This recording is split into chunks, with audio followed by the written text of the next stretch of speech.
en ce moment, pendant ces circonstances difficiles que traverse ton peuple, bénir ta parole, afin qu'elle nous enseigne, qu'elle nous fortifie, mais qu'elle nous sanctifie. Au nom de Jésus-Christ, notre Seigneur et Sauveur. Amen. Amen. Bien-aimés dans le Seigneur, bonjour. Ce n'est pas un dimanche habituel où nous nous retrouvons autour d'une chorale en train de chanter avant l'enseignement, mais aujourd'hui, c'est dans ce cadre, le cadre de mon bureau, que je voudrais d'abord rappeler la pensée de Dieu et en donner quelques-unes pour pouvoir nous encourager mutuellement. Nous devons savoir et réaliser que Dieu contrôle toutes choses. Nous devons nous souvenir que Dieu n'est jamais surpris par un événement. Nous devons nous rappeler qu'il est aussi écrit que notre Dieu nous prévient toujours de ce qui arrivera. C'est écrit dans sa parole pour nous prévenir de comment sera la fin du monde et par rapport aux signes. Il voudrait nous rappeler qu'il n'y a rien de ce qui arrive qui n'ait été dit. Dieu veut consoler son peuple, mais Dieu veut le prévenir. Je voudrais nous encourager mutuellement afin que nos cœurs soient rassurés, des cœurs consolés, mais des cœurs qui savent ce qui arrive. Au travers de tous les enseignements que nous avons donnés, au travers de tous les messages que nous avons apportés, et surtout cette année, le Seigneur a prévenu. Il nous a prévenus. En cette année de libération totale et de la grande gloire, qu'il allait frapper et que son cœur ne changera rien de ce qu'il allait faire. Il a même prévenu qu'il va frapper son église parce que ça commencera par là. Aujourd'hui, je voudrais lire quelques passages de la Bible avec vous. Le premier dans l'évangile selon Luc, au chapitre 13, du 1er au 9e verset. Nous allons aussi rappeler dans le livre de Malachie, au chapitre 3, le 18e verset. Nous lisons dans la version, la Sainte Bible, et nous lirons aussi en même temps dans la version Parole de vie. Il est écrit dans la version la Sainte Bible. En ce même temps, quelques personnes qui se trouvaient là racontaient à Jésus ce qui était arrivé à des Galiléens dont Pilate avait mêlé le sang avec celui de leur sacrifice. Il leur répondit, croyez-vous que ces Galiléens fussent des plus grands pécheurs que tous les autres Galiléens parce qu'ils ont souffert de la sorte? Non, je vous l'ai dit. Mais si vous ne vous repentez, vous périrez tous également. Ou bien ces 18 personnes sur qui est tombée la tour de Siloé qu'elle a tuée, croyez-vous qu'elles fussent plus coupables que tous les autres habitants de Jérusalem? Non, je vous l'ai dit. Mais si vous ne vous repentez, vous périrez tous également. Il dit aussi cette parabole. Un homme avait un figuier planté dans sa vigne. Il vint pour y chercher du fruit, il n'en trouva point. Alors il dit au vigneron, voilà 3 ans que je viens chercher du fruit à ce figuier, et je n'en trouve point. Et comme il n'en trouve point, coupe-le. Pourquoi occupe-t-il la terre inutilement? Le vigneron lui répondit, Seigneur, laisse-la encore cette année. Je creuserai tout autour et je mettrai du fumier. Peut-être à l'avenir donnera-t-il du fruit, sinon tu le couperas. Amen. Amen. Dans la version parole de vie, il est écrit, à ce moment-là, des gens viennent raconter ceci à Jésus. Pilate a fait tuer des Galiléens au moment où ils offraient des sacrifices à Dieu. Jésus leur répond, qu'est-ce que vous en pensez? Est-ce que ces Galiléens sont morts de cette façon parce qu'ils ont commis plus de péchés que les autres Galiléens? Non, mais je vous préviens, changez votre vie, sinon vous allez tous mourir comme eux. Et ces 18 personnes que la tour de Siloé a écrasées en tombant, qu'est-ce que vous en pensez? Est-ce qu'elles étaient plus coupables que tous les autres habitants de Jérusalem? Non. Mais je vous préviens, changez votre vie, sinon vous allez tous mourir comme ces gens-là. Amen, amen. Je m'en vais lire dans le livre de Malachie, Malachie au chapitre 3e, il est écrit ceci. Vous verrez bientôt la différence entre ceux qui m'obéissent et ceux qui ne m'obéissent pas. La différence entre ceux qui me servent et ceux qui ne me servent pas. Le soleil de justice se lèvera pour eux. Alléluia. Amen, amen. Bien-aimés dans le Seigneur, je voudrais tout simplement vous communiquer la pensée de Dieu en ces temps difficiles. Nous avons, comme je le disais, tous besoin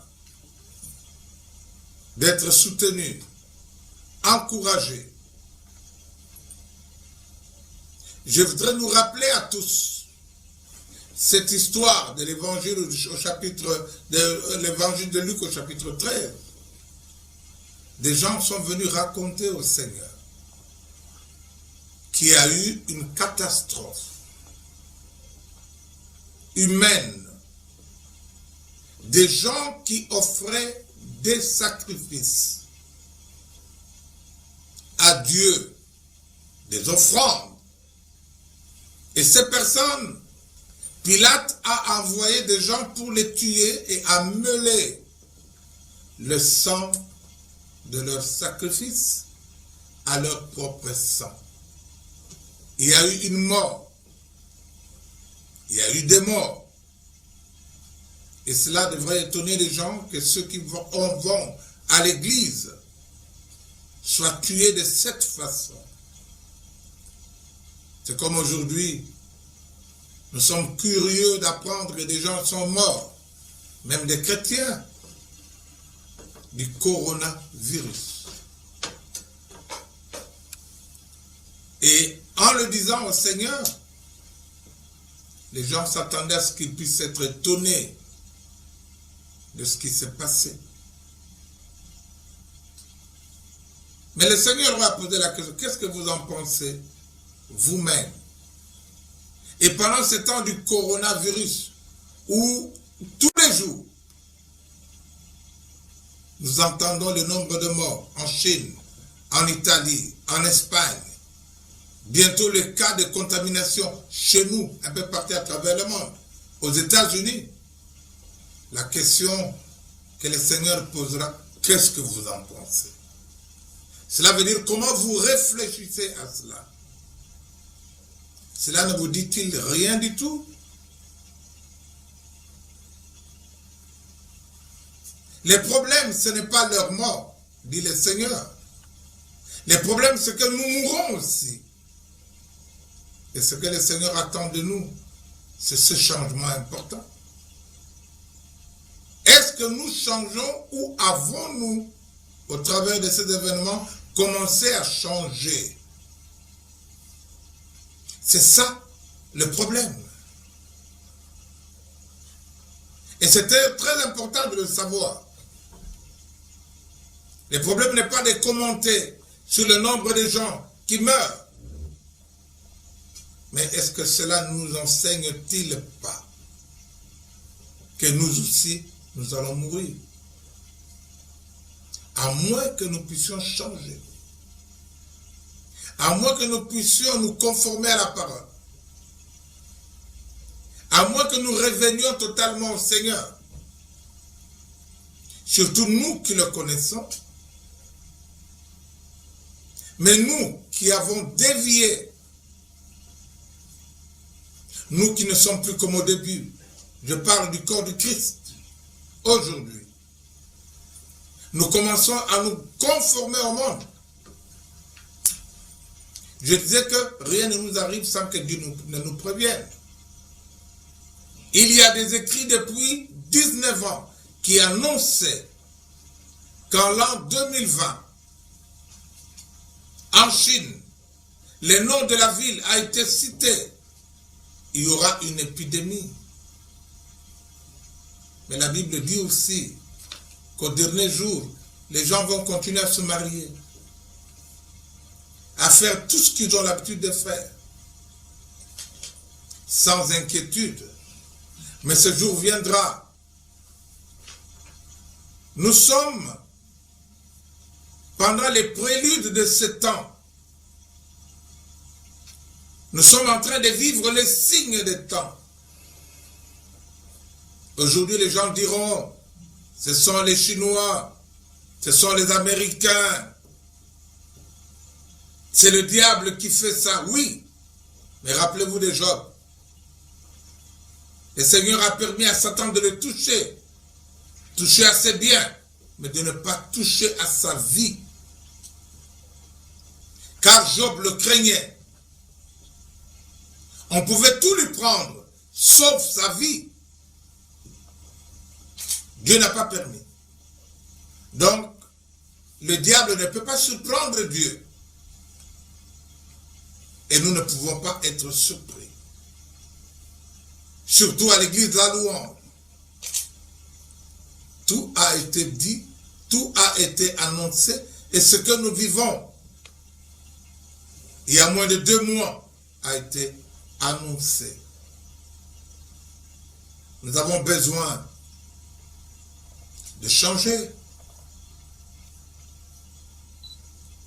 Nous avions prévenu que chaque homme deviendra le pasteur de sa maison il y a 3 semaines. Il ne plus avoir de culte, c'est arrivé. Mais nous sommes chrétiens. Personne ne nous a pris notre Dieu.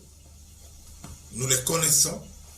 Même dans nos maisons, nous allons continuer à le louer, à le célébrer et à le célébrer, à danser pour lui. Le problème aujourd'hui, en communiquant cette pensée de Dieu, c'est la parabole du vigneron. Voilà 3 ans que cet homme qui avait planté sa vigne, je dirais cet homme qui t'a vu naître, que tu as accepté comme Seigneur et Sauveur, a attendu que tu puisses porter du fruit. 3 ans veut dire un temps. 3 ans, c'est quelques années peut-être. Mais Dieu attend du fruit de ta part. Et il dit, pourquoi cet homme, pourquoi cette vigne ne porte-t-il pas du fruit? Il y a 3 ans de cela. Coupez-les. Pourquoi occupe-t-il inutilement la terre? Et je poserai la question, pourquoi nous vivons? Pourquoi Dieu peut-il nous laisser vivre? Quels sont les signes, les fruits que nous portons qui témoignent que nous lui appartenons? Qu'est-ce que nous faisons? Sommes-nous Sommes-nous, n'est-ce pas, une référence dans la vie, dans le ministère, autour de nous? Est-ce que nous sommes des véritables chrétiens? Voilà pourquoi dans de telles circonstances, ma prière est que les vrais chrétiens reviennent, les chrétiens reviennent auprès du Seigneur. Parce qu'ils sont prédestinés à cela. Mais malheureusement, le Seigneur m'a rappelé la parabole des 10 vierges qui ont été choisies, mais 5 n'étaient pas prêtes. Ou 50% des membres d'une église, 50% n'est pas prête. Sauf les 50 autres. Il me l'a montré un jour, en pleine adoration. Nous avions les yeux fermés et j'ai vu la moitié de l'église vide. Et pourtant l'église était pleine. Et il m'a rappelé la parabole des 10 vierges. Est-ce que tu es sage ou que tu es folle? Est-ce que tu crois que ce qui arrive ne te renseigne pas, ne t'instruit pas? Tu continues à mener ta vie comme d'habitude. Je me pose la question, si tu as 2, 3 femmes, par ce temps qu'il y a confinement total, tu vas aller dormir dans la maison de qui? De quelle femme? Par ce temps, tu veux quand même te marier ce week-end, mais personne ne sortira. Qui te bénira? Jésus revient bientôt. Cela veut dire que ce n'est pas une priorité. Le mariage, tout ce qu'on fait en mal, le Seigneur l'a dit, l'a déclaré dans le livre de l'Apocalypse. Dehors les chiens, les impudiques, les ivrognes, les menteurs. Dehors, ils n'hériteront point le royaume des cieux. Est-ce qu'aujourd'hui, sommes-nous prêts? Je ne cesse de le redire. Est-ce que nous sommes prêts? J'encourage les frères et sœurs à travers le monde que dans 2 Chroniques 16, 9, la Bible dit dans la partie A que le regard de Dieu s'étend sur le monde entier, cherchant à soutenir celui dont le regard est totalement tourné vers lui. Totalement. Non pas le regard tourné vers la chloroquine, vers quelques médicaments que ce soit, vers le Congo Bololo chez nous. On ne mesure même pas la dose qui peut entraîner à l'intoxication. Le regard doit être tourné vers le Seigneur lui-même, totalement. Et Dieu va te guérir, Dieu va te soutenir, Dieu va te relever. Tous ceux qui ne le connaissent pas, qu'est-ce que le Seigneur attend? Qu'ils puissent tourner le regard vers lui. Qu'ils puissent crier comme les Égyptiens, comme Israël en Égypte, voulais-je dire. Et Dieu va entendre le cri de son peuple. Dieu va le délivrer. Ce n'est pas encore la fin. Ça, ce ne sont que des signes. Qu'importe les plans de l'ennemi, qu'importe ce qu'il veut faire, mais je reconnais que notre Dieu, ton Dieu, a le contrôle de toutes choses. Il peut transformer une malédiction en bénédiction. Ce qu'il recherche, c'est que le cœur de son peuple, le cœur du monde entier, soit tourné vers lui, qu'on reconnaisse qu'il est le seul vrai Dieu. Quel orgueil les nations ont pour ne pas se soumettre à Dieu. On accepte aujourd'hui la pédophilie, donc implicitement l'homosexualité. Dans certains pays, quand un enfant naît, on ne décrit pas son sexe, c'est quand il va grandir qu'il peut lui-même choisir le sexe. Dans beaucoup d'hôpitaux, on interdit la parole de Dieu, même pour prier pour un malade. Aujourd'hui, on ne peut pas prêcher dans certains milieux. On dit non, on t'arrête. Donc on est en train de vouloir supprimer la parole de Dieu. Mais je rappelle qu'il est écrit que celui qui veut se vanter, qu'il se vante d'avoir la connaissance de Dieu, la connaissance de la parole de Dieu. Voilà pourquoi, bien-aimés, je voudrais nous encourager tous, ce n'est pas la fin. La fin n'est pas encore arrivée. Mais nous comprenons au travers des signes que c'est bientôt la fin. Jésus revient bientôt. Nous devons nous attacher au Christ. Évitez de faire des analyses. Évitons de faire des commentaires. Évitons la distraction. Mais le Seigneur notre Dieu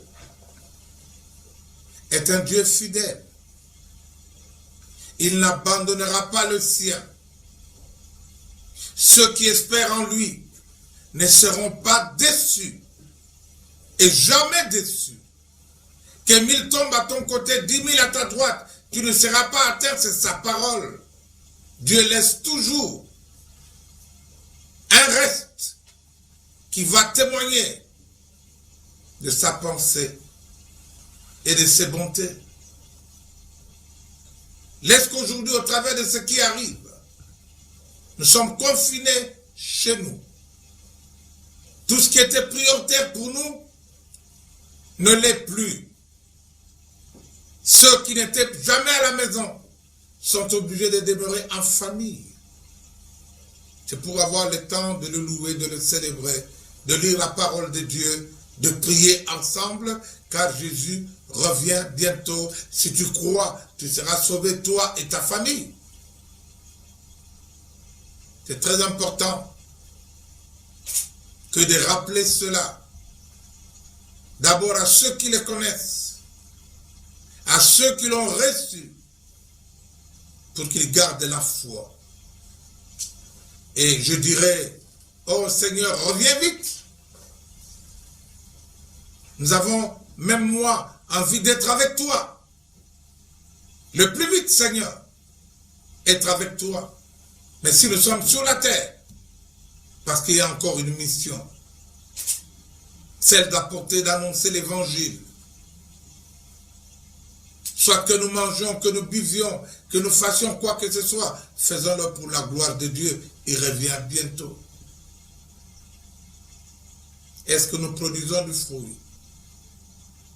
Est-ce que ces événements nous poussent-ils à une remise en question, au changement que Dieu attend de nous? Où que tu sois, j'aimerais proclamer au nom de Dieu, parce que le Seigneur nous en a donné et les fardeaux et l'autorité. Le Seigneur rappelle à la République démocratique du Congo qu'il a cherché partout dans le monde entier où fouler ses pieds. Il n'a pas trouvé, mais il a trouvé le Congo. Il a dit, écrivez Christ à Congo, Congo à Christ. Il a dit, Congo, Sion de Jésus-Christ. Nous ne sommes pas en Israël, mais le mont Sion n'est que la montagne où le Seigneur arrive et vient et se pose. Il a trouvé notre pays. Je proclame en son nom l'arrêt de cette maladie, et cela au nom de Jésus. Je proclame que c'est bientôt fini, tant que le monde tournera le regard vers Dieu seul. Si vous le faites chez vous, alors la maladie s'arrête. Qu'il en soit ainsi. Et l'on comprendra cette parole d'Ésaïe 54 qui dit, c'est lui qui envoie les forgerons, mais c'est lui aussi qui fait que la destruction de ce qu'a fabriqué le forgeron arrive. Il permet la maladie, il permet aussi l'arrêt de la maladie. Il fait pleurer, mais lui aussi essuie nos larmes. Il y a un temps pour tout. C'est celui qui a emmené cela qui arrêtera. Il y aura un autre temps. Mais que tous reconnaissent que dans le ciel, sur la terre, il n'y a aucun autre nom qui nous ait été donné que le nom de Jésus-Christ. Nous vivrons encore. Mais nous témoignerons des bontés de Dieu. Tu vivras encore. Et tu comprendras que être enfant de Dieu et le servir, c'est ce qui reste. Si tu le sers, tu te souviendras de l'Exode 23-25 qui dit, tu me serviras et je te bénirai. Je bénirai ton pain, je bénirai tes eaux et j'éloignerai la maladie du milieu de toi. Et le verset 26 dit, j'augmenterai le nombre des années de ta vie. Bien-aimés dans le Seigneur, marchons humblement devant la face de Dieu. C'est ce qu'a dit Michée au chapitre 6. On t'a appris aux hommes à faire ce qui est bien. Et ce que Dieu attend de toi, c'est de pratiquer la justice, d'aimer la bonté et de marcher humblement. Dans Jacques, il est dit, les humbles, Dieu fait grâce aux humbles. Dieu fait grâce aux humbles. Celui qui est humble, c'est se repentir. Celui qui est humble, c'est abandonner les mauvaises voies. Et Dieu lui fera grâce parce que nous ne méritons rien. La grâce vient de Dieu. Et nous devons recourir à cette grâce que nous ne méritons pas, mais que lui seul peut accorder aux gens humbles qui reconnaissent leur faiblesse et qui les abandonnent. Que cette grâce par ce temps accompagne tous les Congolais au travers du monde entier, tous ceux qui veulent s'abandonner totalement entre les mains du Seigneur.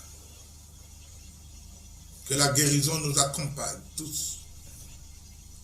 Et je répète que ce virus, coronavirus, s'arrête dans mon pays. Parce que le Congo est un pays prophétique. Que la grâce du Seigneur vous accompagne. Au nom de Jésus. Amen. Amen. Amen. Amen. Amen. Merci.